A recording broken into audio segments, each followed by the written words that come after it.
வெயில்ல அலைஞ்சு அலைஞ்சு ஸ்கின்லாம் கருத்து போச்சுன்னு கவலைப்படாம ஒரு மாசம் தொடர்ந்து இந்த ஏபிசி மால்ட் எடுத்துக்கிட்டா ஸ்கின் நல்லா கலரா க்ளோ ஆயிடும். அது மட்டும் இல்ல, இப்ப நிறைய குழந்தைங்களுக்கு ஹீமோகுளோபின் கம்மியா இருக்கு. அவங்களும் இதை எடுத்துக்கிட்டா ஒரு மாசத்துல ஹெச்பி லெவல் நல்லா இன்க்ரீஸ் ஆகும். இதுல நட்ஸும் இருக்கிறதால ஹெல்த்தியான வெயிட் கெயினுமே இருக்கும். அதுக்கு ஆப்பிள், பீட்ரூட், கேரட் நல்லா தோல் சீவிட்டு கிரேட்டர்ல துருவி வெயில்ல கொஞ்சம் கூட ஈரப்பதமே இல்லாம 2 நாள் நல்லா காய வச்சுக்கோங்க.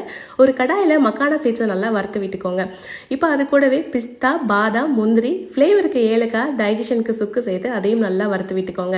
வறுத்த எல்லாத்தையும் நல்லா ஆற விட்டுட்டு மிக்சர் ஜாரில் பேட்ச் பை பேட்சாக சேர்த்து அரைச்சிக்கோங்க. இனிப்புக்காக சுத்தமான பனங்கற்கண்டை சேர்த்துக்கோங்க. அரைச்ச எல்லாத்தையும் அகலமான பாத்திரத்தில் சேர்த்து நல்லா ஒரு சேர கலந்து விட்டீங்கன்னா சுவையான ஆரோக்கியமான ஏபிசி மால்ட் ரெடி. இவ்வளோ ப்ராசஸ் செய்ய டைம் இல்லைன்னா ஃபிட் அண்ட் ஃபுட் தமிழ் அப்படிங்கிற பேஜில் ப்ரீமியம் குவாலிட்டியில் ஏபிசி மால்ட் ரெடி பண்ணுறாங்க.